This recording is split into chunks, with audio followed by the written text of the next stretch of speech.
Livro Mulheres do Secreto, de Viviane Martinello, editora Vida. Capítulo 2 Cavernas e Palácios.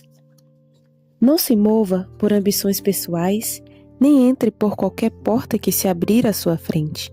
Escolha somente aquelas que o Espírito Santo lhes direcionar. Algo que tenho aprendido com Deus nos últimos anos é que Ele se importa com territórios. Lendo a respeito dos homens e mulheres nas Escrituras, percebo como eles se moviam por regiões diferentes, conforme eram direcionados pelo Senhor. Para Abraão, por exemplo, Deus disse: saia da sua terra, da sua parentela e da casa de seu pai, e vá para a terra que lhe mostrarei. Gênesis 12:1. Mais tarde, o Senhor guiou o povo de Israel até uma terra fértil e abundante, que a Bíblia descreve como um lugar onde emana leite e mel. Êxodo 3:8. Para chegar lá, todos tiveram de se mover. E o que dizer a respeito de Ruth, que renunciou ao seu país, seus costumes, sua religião e ao seu estilo de vida para se estabelecer em Belém? Nessa nova geografia, ela conheceu Boaz, tornou-se sua esposa e terminou como parte da genealogia do próprio Cristo. Mateus 1:3. Nos últimos tempos, tenho notado muitas mulheres passando por grandes mudanças territoriais e de ambientes. Pode ser que você mesma tenha acabado de chegar a um novo país, iniciando em um novo ambiente de trabalho, ministério, ou de algum outro modo tenha sido chamada pelo Senhor para estar nesse local em particular. Ele é quem abre portas, fecha ciclos e reposiciona seus filhos. Ele nos move. Eu me lembro de quando minha família e eu fomos morar em Belo Horizonte por 2 anos. Aquela mudança divinamente orquestrada foi essencial para nós. Na época em que permanecemos naquela cidade, o Pai nos moldou e nos preparou para o que viveríamos hoje em Criciúma. Quando paro para refletir sobre isso, eu me recordo das palavras de Paulo, tanto em Filipenses 1, 24 a 26, quanto em Atos 20, 22 a 24 e 2 Coríntios 12, 14 e 15. Ele escreve a respeito da importância de estar em locais específicos para exercer seu chamado de maneira mais plena. É por isso que em nossa vida é sábio sempre nos perguntarmos: devo estar aqui ou não? Onde preciso estar? Para qual direção devo seguir? E nos movimentarmos de acordo com a resposta do Espírito Santo, seja para a direita ou para a esquerda, que estejamos prontas para obedecer à voz de Deus. Não se mova por ambições pessoais, nem entre por qualquer porta que se abrir à sua frente. Escolha somente aquelas que o Espírito Santo lhe direcionar. É verdade que lidaremos com a tentação de estar em espaços que não foram desenhados para nós. Afinal, eles geralmente parecem atraentes. Também podemos ser seduzidas a fugir das direções que não são humanamente cativantes, mas pelas quais deveríamos seguir. Por isso é tão importante sermos calibrados no secreto pelo Senhor. Quem cultiva o lugar secreto tem seus ouvidos treinados para escutar a voz de Deus e se torna capaz de discernir onde deve estar. Além disso, é no secreto que temos nosso caráter transformado à semelhança de Jesus. Nesse tempo a sós com Ele, o Senhor também nos treina e nos habilita a enxergar os desafios como oportunidades frutíferas. Pela graça de Deus, tenho exemplos valiosos de mulheres assim na minha família. Elas conseguem aproveitar os tempos difíceis para extrair grandes lições, sem cair na tentação de se desviar do caminho que o Pai lhes confiou. Elas podem frequentar tanto os lugares mais sofisticados quanto os mais marginalizados. Onde quer que estejam, mantém suas essências. Davi também era assim. Ele transitou por muitos ambientes, desde pastos e cavernas até palácios. Por muito tempo ficou escondido, longe dos olhares admirados, mas também ocupou as posições de maior destaque e prestígio da sua época. Tanto em um lugar como em outro, esse homem não permitiu que o exterior controlasse seu coração. Algo que sempre me impressionou em Davi é que ele jamais buscou a Deus somente nos momentos de dificuldade. Depois de ter se tornado rei, ele continuou exaltando o Senhor e, apesar das suas quedas, soube lidar com o palácio e permanecer fiel a Deus. No entanto, isso não aconteceu de maneira automática. Ele foi forjado. Como Paulo escreveu, acredito que o jovem Davi tenha aprendido a viver contente em toda e qualquer situação. Ele descobriu em Deus o segredo para estar firme, tanto em tempos de abundância, quanto em dias de escassez. Filipenses 4, 11 a 13. O contentamento, como nos ensinou o apóstolo Paulo, é algo treinável, que podemos desenvolver. Esse treinamento, conforme observo na palavra e em minha própria história, muitas vezes acontece nas cavernas da vida. Davi passou por uma fase em que esteve literalmente em uma caverna para sobreviver às perseguições incansáveis de Saul. 1 Samuel 22:1 diz: Davi saiu daquele lugar e se refugiou na caverna de Adulão. Quando seus irmãos e toda a casa do seu pai souberam disso, foram ficar com ele. Analisando a história do jovem pastor, talvez possa parecer injusto Deus ter permitido tamanha perseguição, mas foi justamente nesse período de tribulações que Davi foi lapidado, calibrado e preparado para o que viria a acontecer.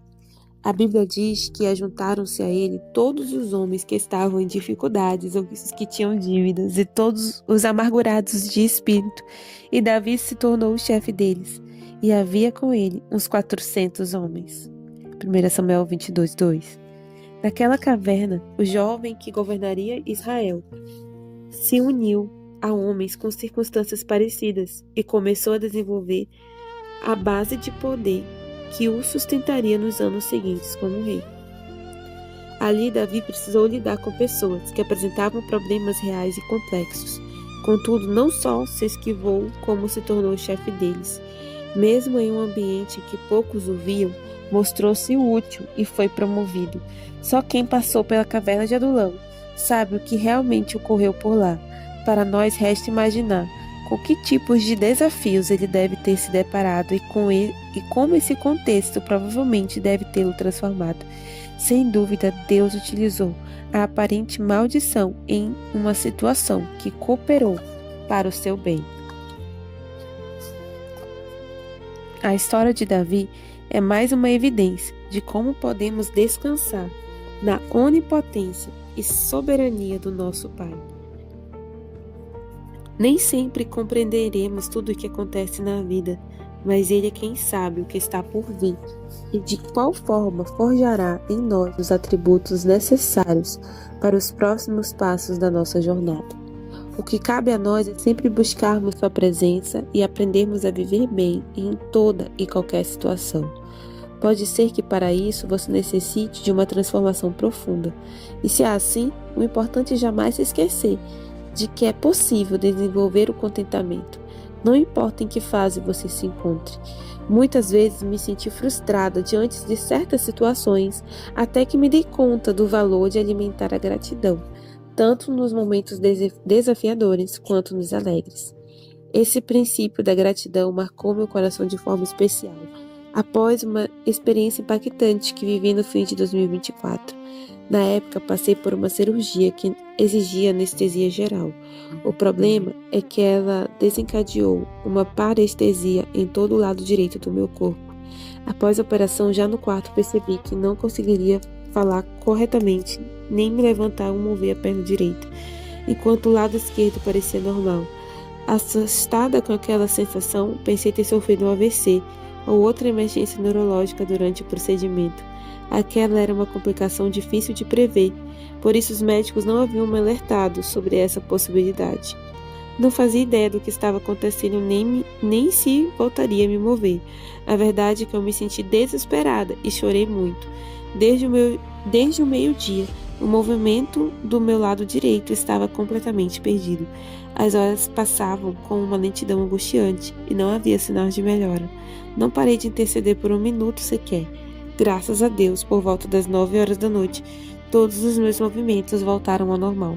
porém, os impactos dessa experiência permanecem marcados para mim. Nunca havia dado a devida importância para a dádiva de poder me levantar por conta própria para realizar as atividades básicas do dia a dia. No entanto, o que aconteceu naquele hospital fez com que eu me colocasse no lugar de quem perde o controle sobre o próprio corpo de uma hora para outra. Percebi como deveria ser grata a Deus pelas capacidades que Ele havia me dado. Quantas vezes reclamamos por besteira, sem reconhecermos a bênção de termos autonomia, de podermos correr, andar e falar e de termos ar em nossos pulmões. Se você visitar UTIs, encontrará pessoas que dependem de aparelhos para respirar. Esperam dias por um sinal de melhora ou oram para ter apenas uma noite sem dor. Que sejamos sempre gratas por termos um corpo que responde aos nossos comandos e uma mente capaz de se lembrar e raciocinar. Mais do que isso, a minha oração é que possamos ir além. E mesmo nos momentos de fragilidade, ao enfrentarmos enfermidades, tristezas ou decepções, sejamos gratas em todas as circunstâncias, como Paulo escreveu, 1 Tessalonicenses 5,18. E quem melhor para nos ensinar sobre contentamento? O apóstolo Paulo não escreveu a partir de teorias. Sua vida foi marcada por fome, sede, prisões, viagens turbulentas, apedrejamento, injustiças, perseguições, naufrágio, açoites, cansaço, perigos e até um espinho na carne. Mesmo assim, ele permaneceu firme. A graça divina era o bastante para ele. A força do Senhor se manifestava em sua fraqueza, 2 Coríntios 12, de 7 a 10. Como na vida de Paulo, Deus trabalha em nosso coração por meio das situações diárias e nos guia em tempos difíceis, escuros, de limitações materiais e em cenários favoráveis também. O segredo é enxergarmos as circunstâncias pela perspectiva do céu. É claro que passaremos por desertos desafiadores, mas nessas horas o Senhor deseja nos preparar para que aprendamos a lidar com os tempos da bonança, sem nos perdermos no propósito. Digo isso porque conheci pessoas que infelizmente se perderam em meio ao sucesso. Talvez seja por esse motivo que o Pai, em sua sabedoria, escolha balancear o quanto de sucesso podemos experimentar em cada estação. Creio que Ele age dessa forma para proteger o nosso coração. O que mais corrompe homens e mulheres, afinal, homens e mulheres de Deus, não são as perseguições ou tempos difíceis, mas as tentações que lhes alcançam quando a vida se torna fácil e cheio de comodidades. Seremos provadas no tempo da colheita. Analisando minha própria vida, percebo como foi mais fácil me aproximar do Senhor nas tribulações, pois eu sabia que somente Ele seria capaz de me socorrer. Mas não para por aí. Além de sermos provadas nos tempos de bonança e em meus as provações das cavernas, perseguições e dificuldades que nossas alianças mais verdadeiras são formadas. Durante essas fases, Deus peneira as intenções das pessoas que nos cercam, assim como fez com Davi e seus leais guerreiros na caverna de Adulão. Esses são amigos que em geral ficam conosco não pelo que temos, mas por quem somos. Eles passaram pelo teste e permaneceram ao nosso lado, mesmo sem receber nada em troca. Ao olhar para a sua vida hoje, talvez você perceba que os amigos com quem mais tem afinidade, que são leais e confiáveis, foram gerados nos tempos difíceis. São pessoas que não desistiram de você e se fizeram presentes quando o cenário era de incerteza, dor ou perda. Como Ruth, que optou por caminhar ao lado de Noemi, dizendo: não insista para que eu a deixe, nem me obrigue a não segui-la, porque onde quer que você for, irei eu, e onde quer que pousar, ali pousarei eu. O seu povo é o meu povo, o seu Deus é o meu Deus. Ruth 1, 16 a 17. Nos momentos de sucesso e colheita, quando promessas divinas começam a se materializar, necessitamos de amigos à nossa volta. Precisamos de pessoas com quem contar. Esse é um dos segredos que a Bíblia nos ensina. Às vezes, na caverna, quando sofremos com as adversidades, alguns nos deixarão. Porém, as amizades verdadeiras prevalecerão, serão calibradas, purificadas e farão toda a diferença. Na fartura também. Afinal, precisaremos de ajuda para colher os frutos das sementes que semeamos com lágrimas. Por outro lado, temos de estar atentas àqueles que se aproximam quando estamos nos holofotes ou em temporadas de colheita. Quem se aproxima nessa época deve ser observado com cautela, já que não passou pelas peneiras dos períodos turbulentos. Tenha sempre bastante cuidado com os bajuladores, pessoas que não têm compromisso com a sua vida e buscam apenas obter vantagens. É essencial não nos iludirmos com elogios alheios e buscarmos conselhos sábios, ainda que desafiadores, de pessoas de confiança. Acima de tudo, temos de manter nossa atenção naquilo que Deus nos fala. Assim saberemos desviar dos convites que carregam segundas intenções, aqueles que nos custariam caro lá na frente.